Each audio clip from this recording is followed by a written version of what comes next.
तुम इसे पहले तो समझते नहीं हो। तुम्हें लगता है कि ये सिर्फ असुरक्षा है। तुम खुद से कहते हो कि तुम तुच्छ हो, कि अतीत को अतीत में ही रहना चाहिए। लेकिन फिर एक रात तुम वो देखते हो। उसकी आंखों में एक ऐसी चमक आती है जो तुम्हारे साथ कभी नहीं रही, अभी भी नहीं, उन सालों में भी नहीं जब तुम साथ रहे हो।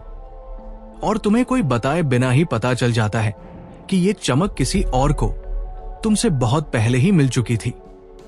और यहीं से वो धीमी आग लगना शुरू होती है। ये जलन नहीं है। जलन में हम उस चीज को खोने से डरते हैं जो हमारे पास पहले से है। ये कुछ और ही है। ये वो गहरी और दुखद सच्चाई है कि वो चीज तुम्हारे पास कभी थी ही नहीं। वो हंसेगी, तुम्हारा चेहरा छुएगी और कहेगी कि अतीत की कोई ताकत नहीं है, लेकिन तुम्हारा शरीर जानता है, तुम्हारी भावनाएं जानती है, और वे तुम्हें सच बताती है। उसका सबसे गहरा, सबसे बेपरवाह, सबसे नशीला रूप किसी और पर खर्च हो चुका था, और वो भी बिना किसी कीमत के जो तुम्हें चुकानी पड़ी। फ्रेडरिक नीत्शे ने एक बार लिखा था, स्मृति कहती है मैंने वो किया। अभिमान जवाब देता है मैं वो नहीं कर सकता था।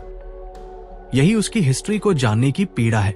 तुम्हें एक ऐसे आदमी से खुद की तुलना करने पर मजबूर होना पड़ता है जिससे तुम कभी मिले भी नहीं, फिर भी तुम उससे नाराज हो, क्योंकि चाहे वो माने या न माने, उसके पिछले अनुभव उसके अंदर भूतों की तरह रहते हैं।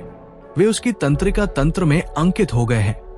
उसके व्यवहार को, उसकी देने या रोकने के तरीके को, उसके प्यार करने के तरीके को आकार देते हैं। मर्द इस बारे में बात नहीं करते क्योंकि इससे वे असुरक्षित दिखते हैं, और औरतें इसे मानती नहीं क्योंकि इससे वे बेईमान दिखती हैं। लेकिन सच्चाई यह है कि जब तुम एक औरत से मिलते हो तो तुम उससे शून्य से नहीं मिलते, तुम उससे कई पिछले विकल्पों के बाद मिलते हो। हर एक विकल्प अपनी छाप छोड़ता है। हर एक विकल्प उसके प्यार, विश्वास, वफादारी और उत्साह की क्षमता को फिर से बांट देता है। दुख यह है कि तुमसे पहले आए मर्दों को उसका सबसे शुद्ध रूप मिला होगा, बिना उन सारी जिम्मेदारियों के जो तुम आज उठाते हो।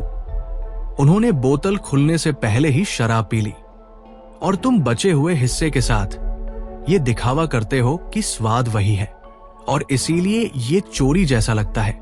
ऐसा नहीं है कि तुम किसी पुरानी पवित्रता की परीक्षा में विश्वास रखते हो, बल्कि इसलिए कि तुम महसूस करते हो कि कुछ बहुत कीमती चीज ले ली गई है, कुछ ऐसा जो वापस नहीं मिल सकता। तुम वर्तमान में किसी दूसरे आदमी से नहीं हारे, तुम उससे सालों पहले हार चुके थे, एक ऐसे अध्याय में जिसे तुम कभी फिर से लिख नहीं सकते। एक औरत का अतीत सिर्फ घटनाओं की एक लिस्ट नहीं है, यह भावनात्मक छापों का एक जीवित संग्रह है। तुमसे पहले हर आदमी ने अपनी उंगलियों के निशान छोड़े हैं, कुछ हल्के और भुलाए जाने वाले, और कुछ उसकी त्वचा पर निशानों की तरह जले हुए। जब तुम इसका बोझ महसूस करते हो तो ये सिर्फ तुम्हारा भ्रम नहीं है, ये एक इंसान के रूप में ये जानना है कि घनिष्ठता लोगों को हमेशा के लिए बदल देती है। हम दिखावा कर सकते हैं कि सेक्स सिर्फ एक शारीरिक क्रिया है, लेकिन हर प्राचीन संस्कृति, हर महान दार्शनिक और हर धार्मिक परंपरा जानती थी कि ऐसा नहीं है। वे समझते थे कि शरीरों का मिलना यादों का मिलना है। ये सिर्फ इच्छा को संतुष्ट नहीं करता, ये उसे आकार भी देता है। आर्थर शोपेनहावर ने एक बार कहा था, हर आदमी अपने खुद के देखने की सीमा को दुनिया की सीमा मान लेता है। जब तुम उसे देखते हो और मानते हो कि तुमने उसे उसके सबसे अच्छे समय में पाया है, तो हो सकता है कि तुम उसे अपनी उम्मीद के संकीर्ण लेंस से देख रहे हो, लेकिन उसकी दुनिया, उसके देखने का दायरा दूसरों द्वारा पहले ही वाइडन हो चुका है, या शायद संकरा भी। अगर उसने अपनी आग किसी लापरवाह आदमी को दी जिसे वो जानती थी कि वो बस कुछ समय के लिए है, तो उसने परमानेंस का सामना करने पर अपनी लौ को कम करना सीख लिया है। यही वजह है कि इतने सारे मर्दों को ऐसा लगता है जैसे उनसे कुछ छीन लिया गया है। वे उससे तब मिलते हैं जब उसने अपनी गर्मजोशी को राशन कर लिया है। मर्द इस नुकसान को स्वाभाविक रूप से महसूस करते हैं। ये पवित्रता के बारे में नहीं है, ये कॉन्ट्रास्ट के बारे में है। वो तुमसे प्यार कर सकती है, वो तुम्हें चुन सकती है, लेकिन वो उस अनुभव को भुला नहीं सकती जब उसने खुद को बिना किसी झिझक के दे दिया था। उसका वो अनफिल्टर्ड वर्जन अब मौजूद नहीं है, कम से कम तुम्हारे लिए तो नहीं। तुम उसे तब पाते हो जब संधियां साइन हो चुकी है, जब सीमाएं खींची जा चुकी है, जब उसके अंदर की लड़ाई खत्म हो चुकी है, और जो बचा है वो एक ऐसी औरत है जो घनिष्ठता पर बातचीत करती है, ना कि उसके सामने आत्मसमर्पण करती है। इस तरह उसका अतीत सिर्फ इतिहास नहीं है, ये एक लेन देन है जिसमें तुम्हें कभी बुलाया नहीं गया था, लेकिन जिसका बिल तुम अभी भी चुका रहे हो। तुम कमिटमेंट, धैर्य और वफादारी में चुकाते हो, लेकिन तुमसे पहले का आदमी, उसने कुछ भी नहीं चुकाया, सिर्फ चार्म और प्रॉक्सिमिटी के अलावा। और बदले में उसे उसका वो हिस्सा मिला जो तुम्हारे लिए सबसे इरिप्लेसेबल लगता है। इसीलिए ये लूट जैसा लगता है। ये लूट है, बस बिना किसी अपराध स्थल के, और शायद यही इसे और भी बुरा बनाता है। अगर उसने तुमसे शारीरिक रूप से कुछ चुराया होता तो तुम उससे कॉन्फ्रंट कर सकते थे, सबूत होते, लेकिन जब जो चोरी हुआ है वो भावनात्मक तीव्रता, सेक्सुअल नॉवेल्टी और उसका वो हिस्सा है जो बिना किसी गणना के काम कर सकता था, तो तुम सिर्फ परछाइयों का पीछा करते रह जाते हो। तुम उसे वापस नहीं मांग सकते, तुम उसे असुरक्षित कहे बिना अक्यूज नहीं कर सकते। तुम बस इस ज्ञान के साथ रहते हो कि जिस चीज को तुम सबसे ज्यादा महत्व देते हो वो अब सिर्फ एक ऐसी स्मृति है जो उसने कभी किसी और को दे दी थी। जो तुम महसूस कर रहे हो वो भाषा से भी पुराना है। ये कोई आधुनिक मेल हैंगअप नहीं है जो फिल्मों या सोशल मीडिया द्वारा बनाया गया हो। ये दिमाग के सबसे पुराने हिस्सों में दफन है। हजारों सालों से एक आदमी का अस्तित्व, उसका वंश, एक जनजाति में उसका स्थान एक चीज पर निर्भर था, निश्चितता। ये निश्चितता कि जो बच्चे वो पाल रहा था वे उसके थे। ये निश्चितता कि उसके रिसोर्सेज का उपयोग किसी और आदमी की संतान को पालने के लिए नहीं किया जाएगा। ये इंस्टिंक्ट बर्थ कंट्रोल या डेटिंग एप्स के आविष्कार के साथ गायब नहीं हुआ। ये हर उस आदमी में जीवित रहता है जो कभी देर रात तक ये सोचता रहा है कि उसका अतीत उसके वर्तमान से भारी क्यों लगता है। बायोलॉजी को फेयरनेस की परवाह नहीं है, उसे इस बात की परवाह नहीं है कि वो अब एक अलग इंसान है। वो सिर्फ इतना जानती है कि उसकी सबसे गहरी वफादारी, उसका सबसे कच्चा पैशन पहले ही किसी और आदमी के लिए साबित हो चुका है, और तुम्हारा शरीर इसे नुकसान के रूप में पढ़ता है। ये वही कारण है कि प्राचीन मर्द अपनी पत्नियों की फियर्सली रक्षा करते थे, और यही कारण है कि बिट्रेल को हमेशा एक आदमी के खिलाफ सबसे बड़े अपराधों में से एक माना गया है। ये सिर्फ पोजेशन के बारे में नहीं है, ये एक एक्सक्लूसिव बॉन्ड की चोरी के बारे में है जिसे एक बार टूटने के बाद फिर से बनाया नहीं जा सकता। मार्कस ऑरेलियस ने एक बार लिखा था, तुम्हारी अपने दिमाग पर ताकत है, बाहर की घटनाओं पर नहीं। इसे समझो और तुम्हें ताकत मिलेगी। लेकिन यहां एक क्रूर आयरनी है। दिमाग उसके अतीत को रैशनलाइज करने की कोशिश कर सकता है, लेकिन शरीर अपनी खुद की लॉजिक को याद रखता है। तुम खुद से कह सकते हो कि इससे कोई फर्क नहीं पड़ता, लेकिन फिर भी एक शांत बिटरनेस अंदर आ जाती है। तुम खुद को तुलना करते हुए पाते हो, शुरुआत में कॉन्शियसली नहीं, लेकिन फ्लैशेस में उसकी आंखों में एक अपरिचित नजर, एक कहानी जो वो तुमसे कभी नहीं दिखाए गए उत्साह के साथ सुनाती है, नॉस्टैल्जिक टोन जिसे वो छिपा नहीं पाती। और यहां एक सच्चाई है जो ज्यादातर मर्द जोर से नहीं कहेंगे। ये सिर्फ सेक्स के बारे में नहीं है, ये उसके पीछे के अर्थ के बारे में है। मर्द जानते हैं कि एक औरत खुद को शारीरिक रूप से कैसे देती है। ये इस बात का आईना है कि वो भावनात्मक रूप से कैसा महसूस करती है। अगर उसने कभी खुद को बिना झिझक के, बिना मांगों के, बिना कैलकुलेशन के दिया, और अब वो हर काम को मापती है, हर कमिटमेंट को तौलती है, तो तुम एक ऐसी औरत के साथ रह रहे हो जिसने अपना अनफिल्टर्ड सेल्फ कहीं और खर्च कर दिया है। दार्शनिकों ने इसे डिमिनिशिंग रिटर्न्स की त्रासदी कहा। तुम उसकी वफादारी, उसकी दया, यहां तक कि उसका प्यार भी पा सकते हो।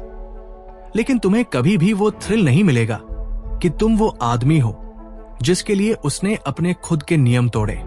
वो थ्रिल दे दिया गया था शायद ऐसे किसी को जिसने रुकने की भी परवाह नहीं की, और अब तुम्हें उसका गार्डेड, मेजर्ड, रैशनल वर्जन मिलता है, जबकि उस लापरवाह आदमी ने भावनात्मक और मटेरियल प्राइस कभी चुकाया ही नहीं। और इसलिए ये तुम्हें अंदर ही अंदर परेशान करता है। ऐसा इसलिए नहीं कि तुम उसे कंट्रोल करना चाहते हो, ऐसा नहीं कि तुम मानते हो कि वह प्रॉपर्टी है, बल्कि इसलिए कि तुम्हारे अंदर कहीं तुम जानते हो कि जो ले लिया गया है वो वापस नहीं मिल सकता। और तुम उस भावना को हिला नहीं सकते कि जिस चीज को तुम सबसे ज्यादा महत्व देते हो वो अब सिर्फ एक स्मृति है जो उसने कभी किसी और को दे दी थी।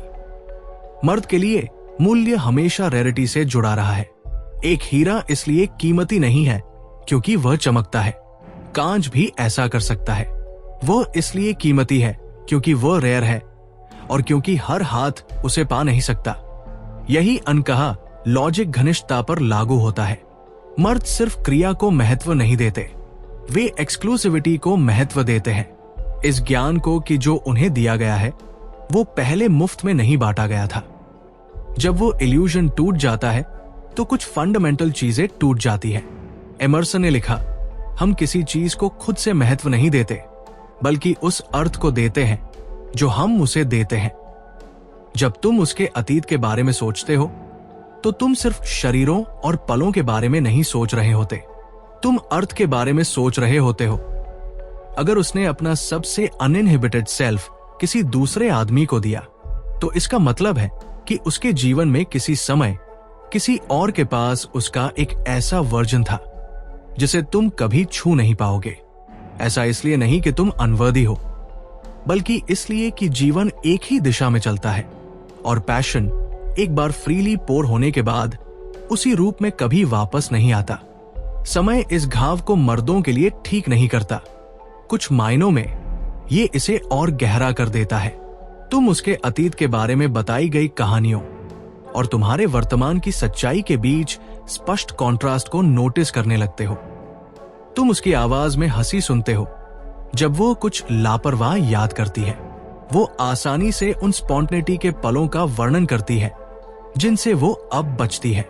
वो कहेगी कि वो मैच्योर हो गई है, कि वो समझदार हो गई है, लेकिन तुम मदद नहीं कर पाते और महसूस करते हो कि वो बस अधिक कॉशियस हो गई है, अपनी सबसे वाइल्ड सेल्फ को एक ऐसे समय के लिए बचा रही है जब तुम कभी आए ही नहीं थे।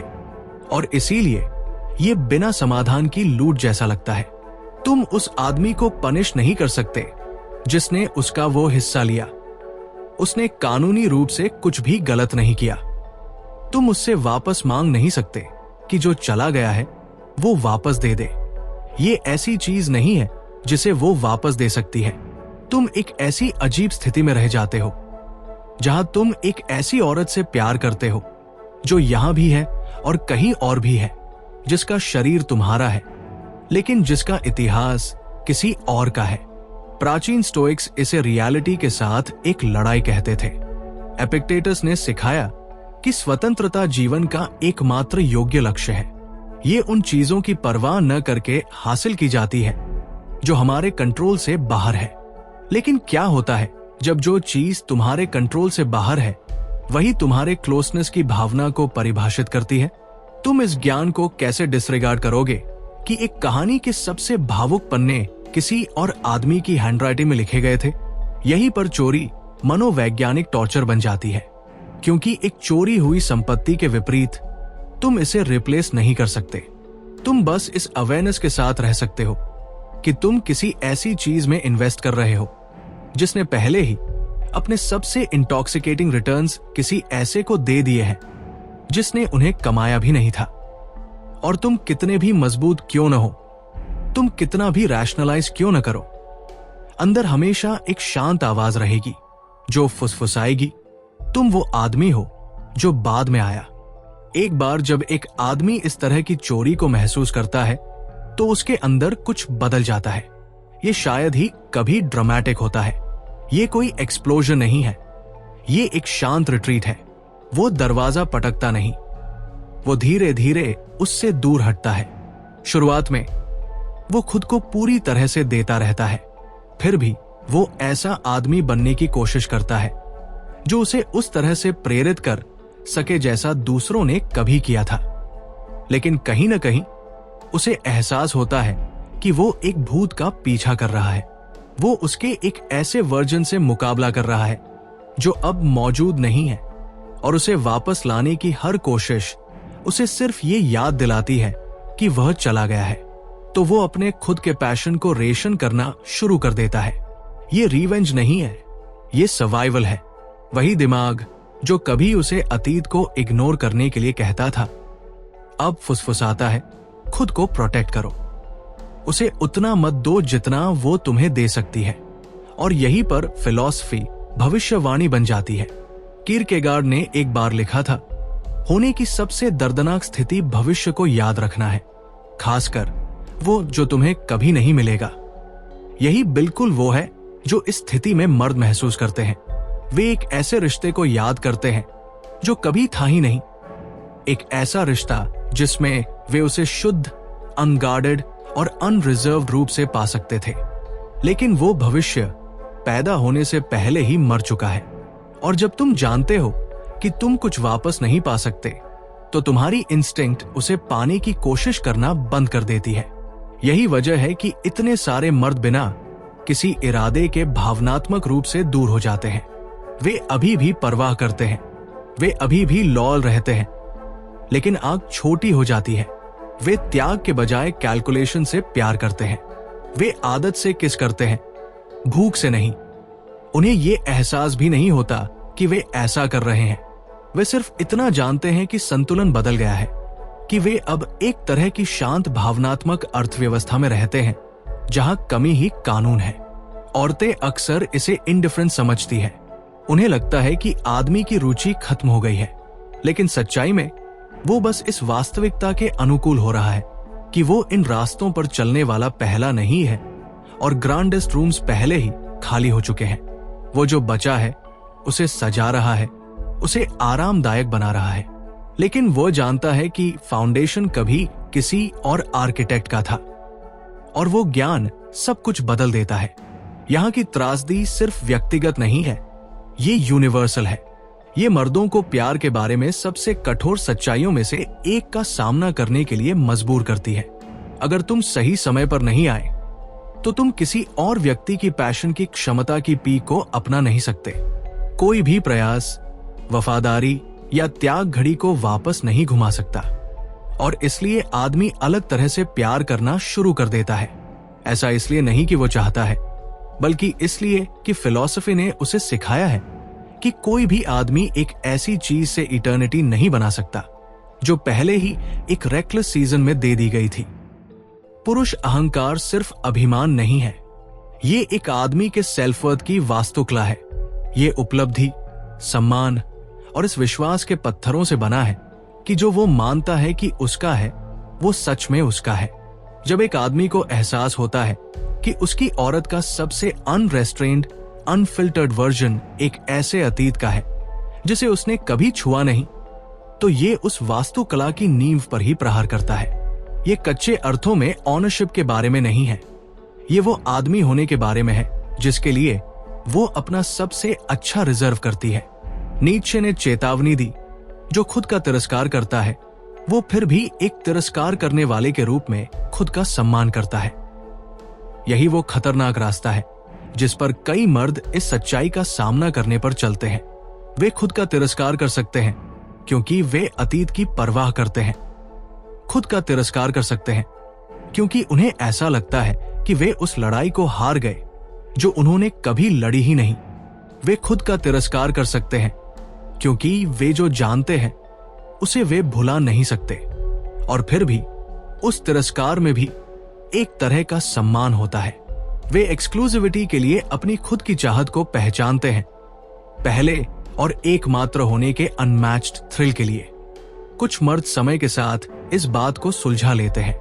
वे खुद से कहते हैं, अगर वर्तमान अच्छा है तो अतीत कोई मायने नहीं रखता। वे खुद को उसकी अब की वफादारी, उसके अब के इन्वेस्टमेंट उसके अब के केयर की याद दिलाते हैं। लेकिन कई लोगों के लिए ये एक तरह का मानसिक सेल्फ मेडिकेशन बन जाता है। उस जागरूकता को सुन्न करने का एक निरंतर प्रयास कि वे एक एको चेंबर में रह रहे हैं जहां सबसे तेज, सबसे सुंदर आवाज पहले ही हो चुकी है, और वे अपने खुद के नोट्स को कितना भी जोर से बजाए, वे उसे डुबो नहीं सकते जो पहले आ चुका है। दूसरे बिल्कुल भी रिकंसाइल नहीं करते। वे इस चोरी को एक ऐसे निशान की तरह अपने साथ रखते हैं जो उनके कपड़ों के नीचे छिपा होता है। आउटवर्डली वे कमिटेड रहते हैं, मुस्कुराते हैं, काम करते हैं।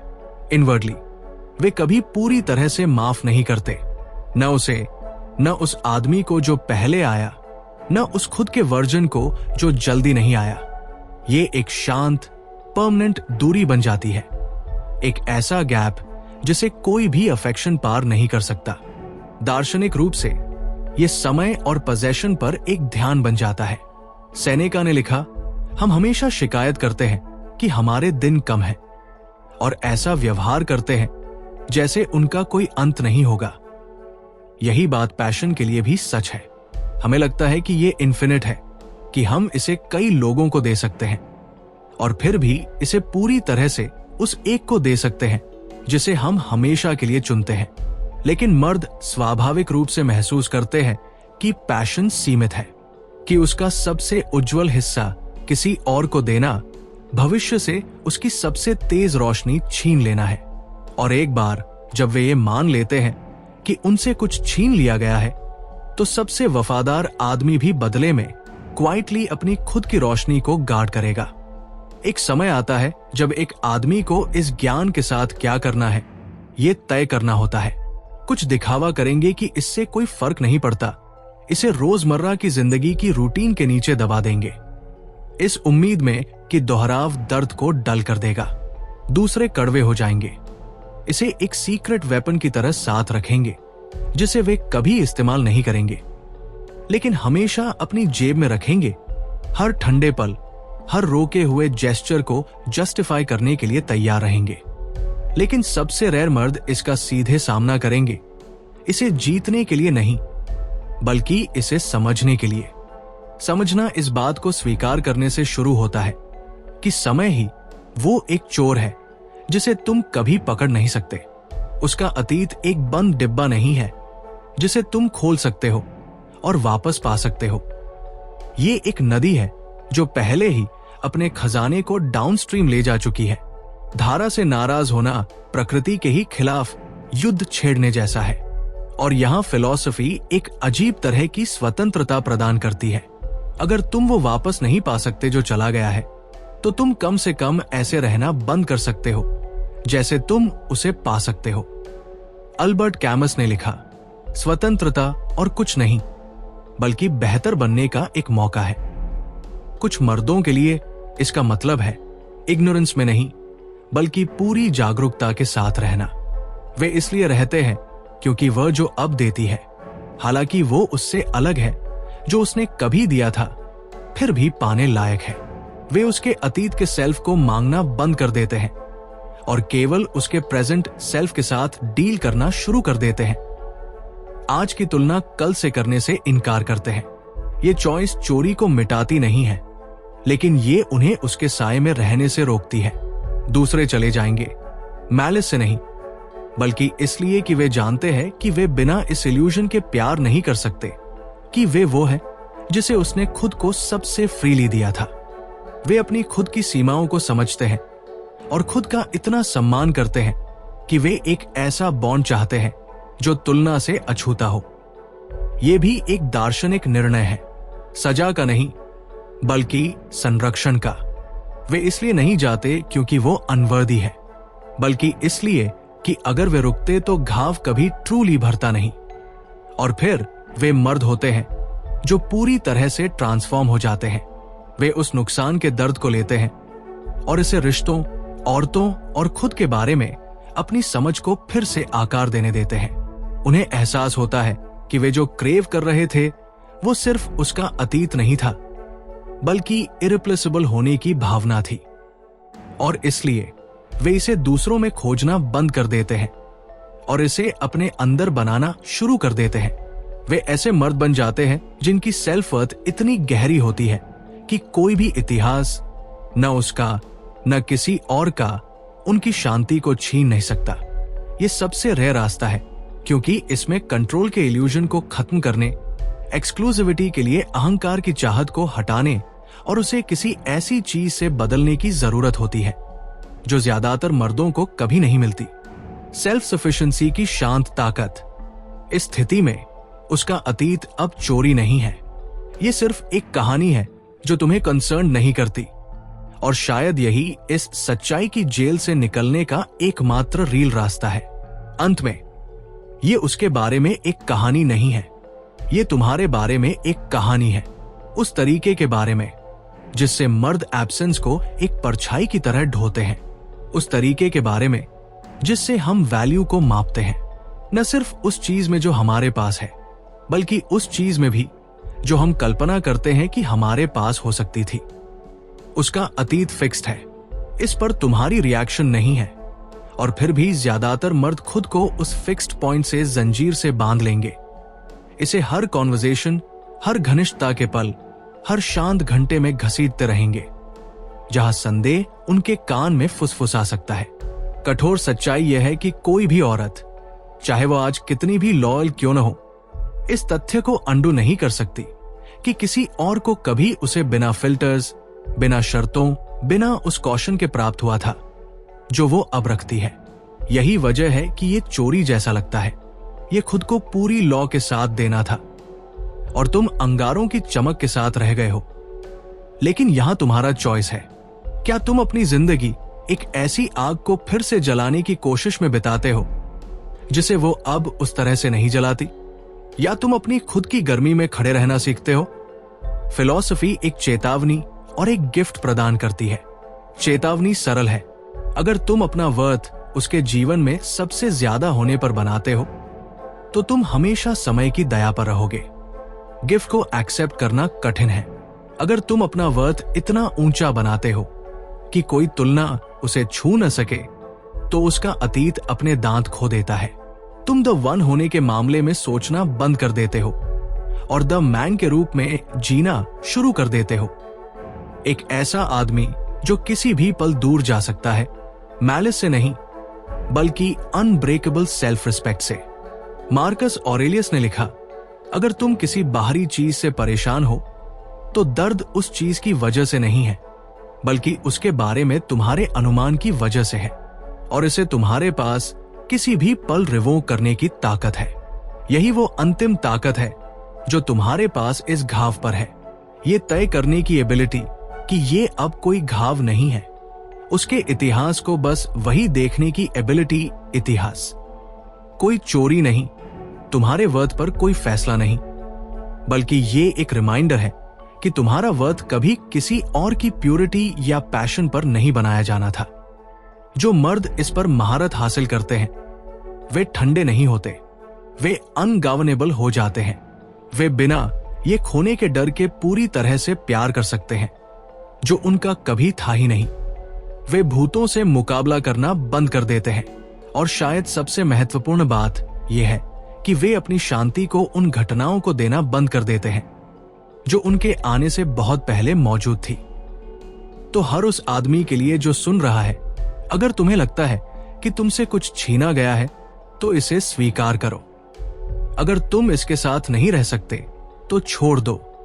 अगर तुम रह सकते हो तो अपनी शर्तों पर जियो, लेकिन कभी नहीं, कभी भी किसी और के अतीत को अपनी जिंदगी का आकार तय करने दो, क्योंकि सबसे बड़ी चोरी उसका इतिहास नहीं है, ये वो साल है जो तुम उसे नाराज करने में बर्बाद करोगे।